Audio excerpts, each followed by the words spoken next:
টান দিলাম, টান দিলে কী হচ্ছে, এখানে যে গ্লুটা রয়েছে, এখান থেকে যে এইখান পর্যন্ত গ্লু রয়েছে, আমরা যখনই টান দিচ্ছি তখন এটা লম্বা হচ্ছে, অর্থাৎ গ্লুটার ডেন্সিটি কিন্তু আস্তে আস্তে কমে যাচ্ছে।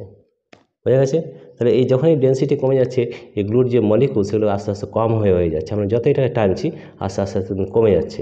কমে যাওয়ার ফলে এখান থেকে আমাদের কিন্তু নোটটা এখান থেকে খুব সুন্দরভাবে বেরিয়ে আসছে। দেখো, তাহলে খুব সুন্দরভাবে আমরা নোটটাকে এই সেলোটেপ থেকে বের করে নিতে পারলাম। ঠিক আছে? এইভাবে আমরা যদি বিজ্ঞানের সাহায্যে কোনো কাজ করি তাহলে কিন্তু আমরা সহজেই সেই কাজটা করতে পারি।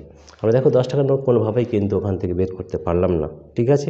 কিন্তু 20 টাকার নোট আমরা বিজ্ঞানসম্মতভাবে কীভাবে অক্ষতভাবে এই 20 টাকার নোট এই সেলোটেপটা আমরা ওখান থেকে বের করে নিতে পেরেছি। ঠিক আছে?